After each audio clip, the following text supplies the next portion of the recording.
प्यारे बच्चों, आप लोगों का अपने प्यारे से चैनल बबुआ बबी क्लासेज में बहुत बहुत स्वागत है। जैसा कि इस चैनल के बनाने का उद्देश्य है कि हम अपनी क्षेत्रीय भाषा में, अपनी प्यारी भोजपुरी भाषा में विषयों की जानकारी हासिल कर सकें। इसी क्रम में हम लोग अर्थव्यवस्था क्लास 3 का अर्थव्यवस्था शुरू करने जा रहे हैं। अर्थव्यवस्था को अंग्रेजी में इकोनॉमिक्स कहा जाता है। अर्थव्यवस्था को हम अंग्रेजी में इकोनॉमिक्स कहते हैं। अब सवाल है, अगर आप इसको दो खंडों में तोड़िएगा, अर्थव्यवस्था, व्यवस्था का मतलब इंतजाम करना, व्यवस्था का मतलब होता है इंतजाम करना, अर्थ। अब आप सोचिएगा कि ये तो अर्थ पृथ्वी वाली अर्थ है, तो नहीं, पृथ्वी वाला अर्थ नहीं। अर्थ का मतलब कि इस पृथ्वी पर रहने के लिए हमें जो भी जरूरतें हैं, रहने के लिए जो भी जरूरतें आएंगी हम लोगों को, उसका हम इंतजाम कैसे करेंगे। रुपया, पैसा, धन, संपदा, जमीन, अनाज, इन सभी चीजों का इंतजाम हम कैसे करेंगे। इन सभी से ही हमारा व्यवस्था, अर्थव्यवस्था बना हुआ है। पहला परिभाषा अर्थव्यवस्था का, आजीविका अर्जन की प्रणाली को अर्थव्यवस्था कहते हैं। हम अपनी आजीविका अर्जन जिन जिन तरीकों से करते हैं, आजीविका का मतलब यानी हम अपने जरूरत को पूरा करने के लिए रुपया पैसा जिन जिन तरीकों से कमाते हैं, इकट्ठा करते हैं, उस सभी प्रणाली को, उन सभी प्रोसेस को हम लोग अर्थव्यवस्था कहते हैं।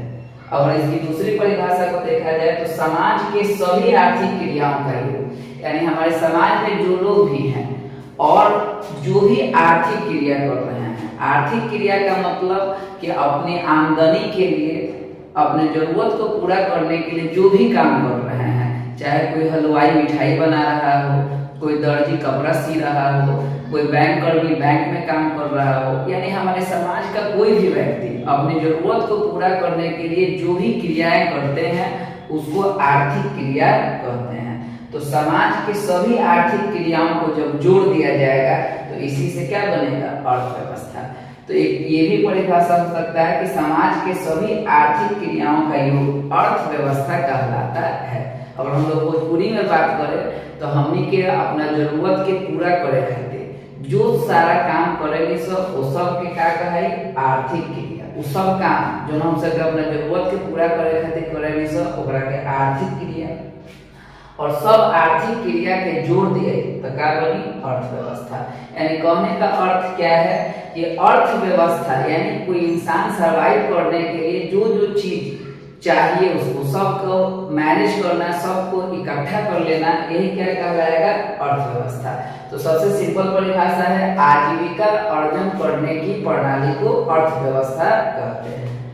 अब अगर कोई आपसे पूछे कि बिहार के अर्थव्यवस्था से क्या समझते हैं, तो बिहार के लोग यानी बिहारवासी जो सारा आर्थिक क्रिया करते हैं जिनसे उनकी जरूरतें पूरी हो जाए, मानवीय आवश्यकताएं पूरी हो जाए, उन्हें रोटी मिल सके, कपड़ा मिल सके, स्वास्थ्य मिल सके, उनके बच्चों को अच्छी शिक्षा मिल सके, वे सब बिहार की अर्थव्यवस्था कहलाएगी। यानी बिहार के लोग अपनी जरूरतों के लिए, मानवीय आवश्यकताएं क्या है, रोटी, कपड़ा, मकान, शिक्षा, स्वास्थ्य, यानी बिहार के लोग अपनी जरूरतों को पूरा करने के लिए जो सभी क्रियाएं कर रहे हैं वह बिहार की आर्थिक व्यवस्था कहलाएगी।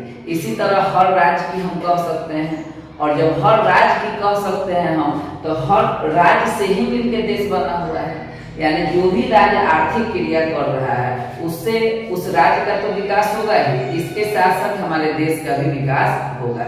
एक स्वयं हम अपना विकास भी कर रहे हैं, अपने परिवार का विकास कर रहे हैं, तो कहीं ना कहीं हम अपने राष्ट्र का विकास कर रहे हैं, हम अपने देश की भागीदारी में, देश की तरक्की में अपना योगदान दे रहे हैं। तो अगर कोई एक इंडिविजुअल पर्सन भी, व्यक्तिगत तौर पे भी हम अपना विकास कर रहे हैं तो हम अपने देश का विकास कर रहे हैं।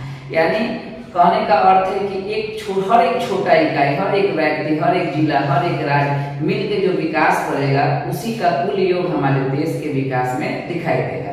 तो सीधी बात है कि आजीविका अर्जन करने के लिए, अपने जरूरतों को पूरा करने के लिए हमें आजीविका की जरूरत है, रुपया पैसा की जरूरत है, धन संपदा की जरूरत है, गुडविल की जरूरत है।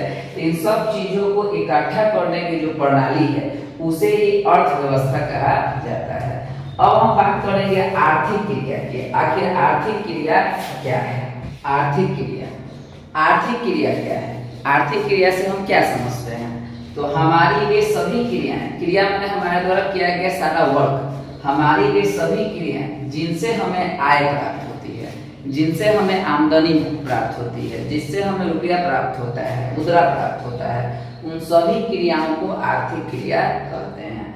यानी हमारे द्वारा किया गया वह सब काम जिससे हमें आमदनी प्राप्त होती है, उन सभी कामों को हम लोग आर्थिक क्रिया कहते हैं। अब अर्थव्यवस्था का काम क्या है, वर्ग क्या है अर्थव्यवस्था का? तो अर्थव्यवस्था के दो मेन वर्ग हैं। पहला है लोगों की आवश्यकताओं की संतुष्टि के लिए विभिन्न प्रकार की वस्तुओं एवं सेवाओं का उत्पादन करना। तो अर्थव्यवस्था का पहला काम क्या है कि लोगों को की जरूरतों को पूरा करने के लिए, लोगों की आवश्यकताओं की पूर्ति के लिए विभिन्न प्रकार के अलग अलग तरह के वस्तुओं और सेवाओं का उत्पादन करना। वस्तु का मतलब कपड़ा हो गया, अलग अलग डिजाइन के गहने हो गए, खाने पीने की वस्तु हो गई, कुरकुरे ले, जो चीज भी इंसान का डिमांड है, जो चीज की जरूरत है, उन सब चीजों को क्या करना, उत्पादन करना। और ना सिर्फ वस्तुओं का बल्कि सेवाओं का भी उत्पादन करना। जैसे बैंक पर भी हमारे सेवा के ही लिए है, हमें पैसे निकालने की जरूरत हो, खाता खुलवाने की जरूरत हो, उसमें हमारी मदद करते हैं। शिक्षक हमें शिक्षा देते हैं, तो डॉक्टर हमारे स्वास्थ्य का जो है देखभाल करते हैं। यानी अर्थव्यवस्था का पहला काम है लोगों की आवश्यकताओं, लोगों की जरूरतों के लिए वस्तुओं का उत्पादन करना और सेवाओं का उत्पादन करना। दूसरा है लोगों को रोजगार के अवसर प्रदान करना। लोगों को रोजगार भी जो है अर्थव्यवस्था के कारण ही मिल पाता है। अब कोई बड़ी फैक्ट्री खुलेगी लेज के लिए, लेज बच्चों का पसंद है, कुरकुरे बच्चों का अगर पसंद है, बच्चे उसे खा रहे हैं, तो उसके लिए कंपनी खुलेगी। और जाहिर सी बात है जब कोई कंपनी खुलेगी तो उसमें वर्कर की जरूरत होगी, मजदूरों की जरूरत होगी, इसमें लोगों को रोजगार भी मिलेगा। तो कहने का तात्पर्य ये है कि लोगों को रोजगार भी अर्थव्यवस्था के द्वारा ही मिल पाता है। उपनिवेश। अब हम जानेंगे कि उपनिवेश क्या है। जैसा कि आप सभी को पता है कि भारत देश को सोने की चिड़िया कहा जाता था, परंतु जब अंग्रेजों द्वारा हमारे देश को गुलाम बना दिया गया तो उन्होंने हमारे देश का शोषण किया। उसी क्रम में अंग्रेजों ने हमारे देश को उपनिवेश बना दिया था। और उपनिवेश का अर्थ है क्या? सबसे पहले हम इस पर चर्चा करेंगे कि आखिर भारत ने लगभग 200 साल तक गुलामी का दंश झेला, इसके पीछे कारण क्या था? अंग्रेजों ने आखिर कौन सी नीति अपनाई जिससे 200 वर्षों तक हमें गुलाम बना रखा था? तो आप लोग जानते ही होंगे, एक फेमस नीति थी अंग्रेजों की, फूट डालो और शासन करो। दो दोस्तों को, दो राजाओं को, दो छोटे राज्यों को आपस में लड़वा देते थे और एक ही समय पे दोनों राज्यों पे शासन कर लेते थे। उदाहरण के तौर पे दोनों राज्यों के पास जाते थे और कहते थे मैं आपका हितैषी हूँ, मैं आपका दोस्त हूँ, आप उस राजा से लड़िए, मैं आपको सपोर्ट करूँगा। एक राजा दूसरे राजा पे चढ़ाई करता था तो एक निश्चित तौर पे एक राजा हारेगा ही और एक राजा जीतेगा। लेकिन जो राजा जीतता है उसकी भी तो सैनिकों की मृत्यु होती होगी, उसके भी तो जान माल का नुकसान होता होगा। और उस स्थिति में जीतने के बावजूद भी वो राजा कमजोर ही था। फिर अंग्रेज उस पर दबाव बना के एक ही समय में दोनों राज्यों पर अपना शासन कर लेते थे। तो अंग्रेजों ने फूट डालो शासन करो की नीति अपनाई। क्योंकि हमारे देश के जो राजा थे छोटे छोटे खंडों में बटे हुए थे, किसी में एकरूपता थी नहीं, तो इसका नतीजा हुआ कि अंग्रेजों ने भारत देश पर 200 वर्षों तक शासन किया और 200 वर्षों तक भारत को अपना उपनिवेश बनाकर रखा। सवाल ये है कि उपनिवेश से क्या समझते हैं? तो कहा जब कोई भी देश किसी बड़े समृद्धशाली राष्ट्र के शासन के अंतर्गत रहता है एवं उसके समस्त आर्थिक एवं व्यावसायिक कार्यों का निर्देशन एवं नियंत्रण शासक देश का होता है, तो ऐसे शासित देश को शासक देश का उपनिवेश कहते हैं। अगर हम साधारण शब्दों में समझें कि उपनिवेश क्या है, तो जब कोई बड़ा शक्तिशाली देश किसी दूसरे देश पे अपना हुक्म चलाता है और उसके हुक्म के अनुसार ही उस देश में सभी क्रियाएं, आर्थिक क्रियाएं होती हैं, तो इस स्थिति में जो गुलाम देश है वह गुलाम देश उपनिवेश कहलाता है। इस बात को हम ऐसे भी समझ सकते हैं, सपोज कीजिए कि घर आपका है और कोई बाहरी आदमी दबाव बना रहा है कि नहीं आपके घर आज ये पकेगा, ये पकना चाहिए, आपके बच्चे को यहाँ पढ़ना चाहिए, आपके बच्चे को ये खाना चाहिए, आपके बच्चे को यहाँ जाना चाहिए, तो कोई मित्र, कोई हमारा सगा संबंधी सलाह दे सकता है, लेकिन कोई दबाव बना दे कि नहीं घर तुम्हारा है लेकिन जो मैं कहूँगा उसी हिसाब से चलना है, तो इस स्थिति में वो आपके घर को अपना उपनिवेश बनाना चाहता है। कमाना आपको और हमको दीजिए, हम जहाँ कहेंगे वहाँ खर्च होगा। इसी तरह अंग्रेज क्या करते थे, खेत आपका है भारत के लोग का, लेकिन उनका कहना था हम जो कहेंगे वही बोना है, हम नील कहेंगे तो नील की ही खेती करनी है। यानी अप्रत्यक्ष रूप से या प्रत्यक्ष रूप से आप जैसे समझें, अंग्रेजों ने हमारे देश को अपना उपनिवेश बना लिया था। तो इसी को कह रहा है कि जब कोई भी शक्तिशाली किसी दूसरे देश का हर चीज अपने कंट्रोल में ले लेगा, हर चीज उसके मन मुताबिक से होने लगेगा, तो जो गुलाम देश है वह देश क्या कहलाएगा, उपनिवेश कहलाएगा, और जो गुलाम बनाया हुआ है उसको हम लोग कहेंगे शासक देश।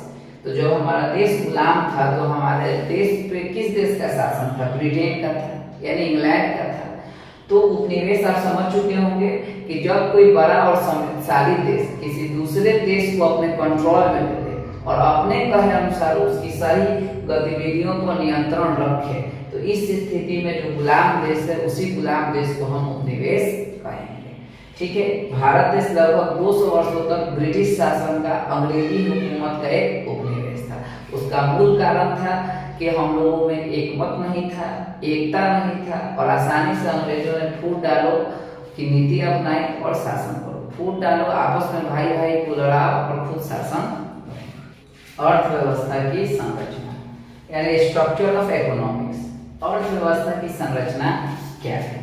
तो पहले समझते हैं कि अर्थव्यवस्था की बनावट से हम क्या समझते हैं। तो अर्थव्यवस्था विभिन्न प्रकार की आर्थिक क्रियाएं होती है, यानी जब अर्थव्यवस्था जो है एक ही तरह की क्रिया से बना हुआ नहीं है, अलग अलग तरह के लोग अलग अलग काम करते हैं, और सब काम से जो इनकम मिलता है, सब काम से जो आय होता है, उस सब कहीं ना कहीं अर्थव्यवस्था के विकास में अपना योगदान देता है।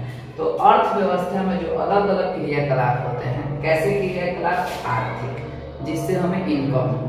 तो अर्थव्यवस्था में जो अलग अलग तरह के आर्थिक क्रियाएं हैं, उन्हीं के आधार पर अर्थव्यवस्था का संरचना निर्धारित है। तो अर्थव्यवस्था को मुख्यतः 3 भागों में बांटा गया है। पहला है प्राथमिक क्षेत्र, जिसको हम लोग प्राइमरी सेक्टर कहते हैं, प्राथमिक क्षेत्र। दूसरा है द्वितीयक क्षेत्र,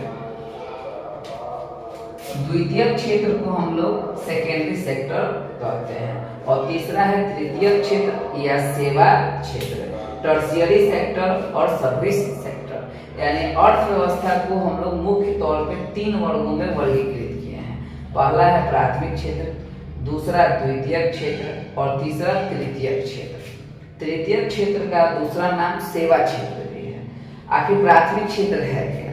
तो खेती बाड़ी से रिलेटेड जितना सारा काम है, जो भी आर्थिक क्रिया किया जा रहा है, वे सब आर्थिक क्रियाएं प्राथमिक क्षेत्र के अंतर्गत आती हैं, और यही सबसे महत्वपूर्ण क्षेत्र है।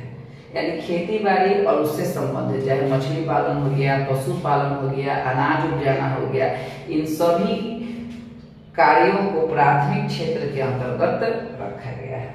दूसरा है द्वितीयक क्षेत्र।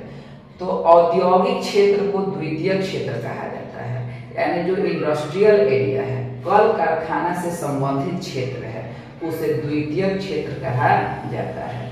और आप इस बात पे गौर करेंगे तो कल कारखाने का औचित्य होगा ही नहीं अगर प्राथमिक क्षेत्र ना हो, क्योंकि प्राथमिक क्षेत्र से ही जो कच्चा सामान उपलब्ध होता है, हमें जो भी चीज कच्चा मिलता है उसी का उपयोग करके फिर कल कारखानों से नए प्रोडक्ट्स को बनाया जाता है। अगर आलू का चिप्स बनाना है, लेज बनाना है, तो सबसे पहले तो खेत में हमें आलू उपजाना होगा। तो आलू जो हम खेत से उपजा रहे हैं वो प्राथमिक क्षेत्र के अंतर्गत आ जाएगा।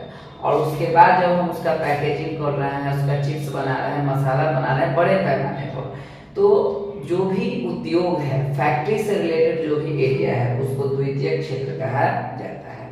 और तीसरा है तृतीयक क्षेत्र या सेवा क्षेत्र। यह ऐसा क्षेत्र है जो प्राथमिक क्षेत्र और द्वितीयक क्षेत्र दोनों को सपोर्ट करता है। तो सेवा से संबंधित जो भी क्रियाएं की जाती है वो सब तृतीयक क्षेत्र के अंतर्गत में आता है। जैसे बैंकिंग हो गया, परिवहन हो गया, ये सब तृतीयक क्षेत्र के अंतर्गत आएगा। अगर कोई डॉक्टर या नर्स हमारी देखभाल कर रहा है, कोई शिक्षक हमें शिक्षा दे रहे हैं, बैंक कर्मी हमारे लिए पैसे का ट्रांजैक्शन कर रहे हों, बस गाड़ी जो भी सरकार द्वारा चलाई जा रही हैं जिससे हम एक जगह से दूसरी जगह आसानी से जा सकते हैं, ये सब तृतीयक क्षेत्र के अंतर्गत आता है। यानी हम कह सकते हैं कि अर्थव्यवस्था मुख्यतः 3 भागों में बटी हुई है। पहला है प्राथमिक क्षेत्र, यानी खेती से संबंधित जो भी क्रियाकलाप होता है प्राथमिक क्षेत्र में होता है। दूसरा है द्वितीयक क्षेत्र, कल कारखाना फैक्ट्री से रिलेटेड जो भी काम है सब द्वितीयक क्षेत्र में है। और तीसरा है तृतीयक क्षेत्र, सर्विस सेक्टर। इसमें आपको कोई व्यक्ति सेवा देता है, बदले में आप उससे कुछ पैसा देते हैं। तो ये है अर्थव्यवस्था की संरचना।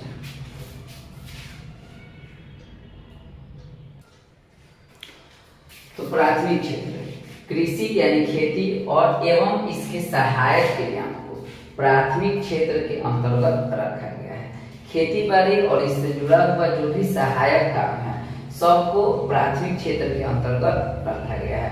जैसे पशु पालना, मत्स्य पालन, मछली पालना, जंगलों से वस्तुओं को प्राप्त करना, यानी खेती बाड़ी और इससे जुड़ा हुआ जितना भी क्रिया है सबको प्राथमिक क्षेत्र के अंतर्गत रखा गया है। दूसरा है द्वितीयक क्षेत्र, औद्योगिक यानी कल कारखाना, इंडस्ट्रियल। औद्योगिक क्षेत्र को ही क्या कहा जाता है? द्वितीयक क्षेत्र। इसके अंतर्गत फैक्ट्रियां, कल कारखाने, कंस्ट्रक्शन का काम, गैस, बिजली, ये सब चीज द्वितीयक क्षेत्र के अंतर्गत आते हैं। तो हम समझ गए खेती बाड़ी से संबंधित जौन भी काम बा वो सब प्राथमिक क्षेत्र के अंतर्गत, और कल कारखाना से संबंधित जौन भी चीज बा वो सब द्वितीयक क्षेत्र के अंतर्गत रखल गया। तो तृतीयक क्षेत्र, सेवा क्षेत्र को ही तृतीयक क्षेत्र कहा जाता है। सेवा क्षेत्र को तृतीयक क्षेत्र कहा जाता है। यह जो क्षेत्र है तृतीयक क्षेत्र, यह प्राथमिक क्षेत्र और द्वितीयक क्षेत्र को सहायता प्रदान करता है।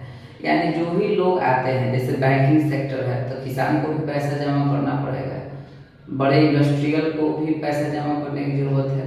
यानी लोगों की सहायता जो है तृतीयक क्षेत्र के कर्मी करते हैं, इसलिए इसको सेवा क्षेत्र भी कहा जाता है।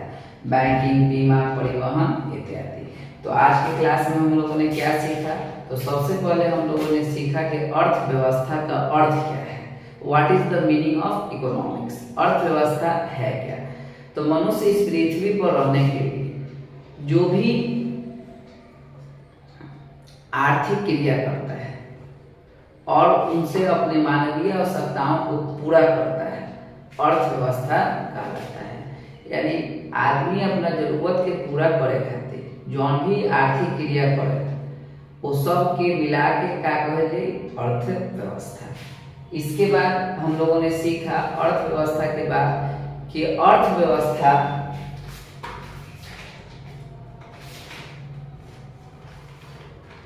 इसके बाद हम लोग सीखा कि अगर बिहार की अर्थव्यवस्था से हम क्या समझते हैं। इसके बाद हम लोगों ने सीखा इसके बाद हम लोगों ने सीखा कि बिहार की अर्थव्यवस्था से क्या समझते हैं। यानी बिहार के लोग अपनी मानवीय यानी एक मनुष्य को जो चीज की जरूरत होती है उसको पूरा करने के लिए जो भी आर्थिक क्रिया करते हैं सब का ये अर्थव्यवस्था कहलाता है। इसके बाद नेक्स्ट टॉपिक था आर्थिक क्रिया क्या है। तो वह सब क्रिया जिससे किसी व्यक्ति को आय प्राप्त होता है, मुद्रा प्राप्त होता है, वह सभी काम आर्थिक क्रिया कहलाता है। इसके बाद हम लोगों ने सीखा उपनिवेश क्या है। उपनिवेश क्या है? तो जब कोई शक्तिशाली देश किसी अन्य देश को अपने अंदर कर लेता है, अपने शासन के अंतर्गत कर लेता है और उसके सभी आर्थिक क्रियाओं पे कंट्रोल कर लेता है, तो वह जो गुलाम देश है, शासित देश का उपनिवेश कहलाता है। एक समय था कि इंग्लैंड का उपनिवेश हमारा देश भारत था। इसके बाद हम लोगों ने पढ़ा कि अर्थव्यवस्था की संरचना। अर्थव्यवस्था की संरचना क्या है, यानी अर्थव्यवस्था की बनावट क्या है। तो अर्थव्यवस्था को 3 वर्गों में बांटा गया है, प्राथमिक क्षेत्र, द्वितीयक क्षेत्र और तृतीयक क्षेत्र। खेती बाड़ी से संबंधित जो भी क्रियाएं हैं सब प्राथमिक क्षेत्र के अंतर्गत आती हैं। कल कारखाने से संबंधित जो क्रियाएं हैं वे सब औद्योगिक क्षेत्र के अंतर्गत आती हैं, और इसके बाद सेवा से संबंधित जो क्रिया है उसको तृतीयक क्षेत्र के अंतर्गत रखा गया है। आशा करता हूँ कि यह वीडियो आप लोग को पसंद आया होगा। इसमें जो भी कमियां रही होंगी आप सुझाव दीजिएगा, आपका सहृदय स्वागत है। डिस्क्रिप्शन बॉक्स में इसका नोट्स PDF बनाकर डाल दिया गया है, आप वहां से डाउनलोड कर सकते हैं।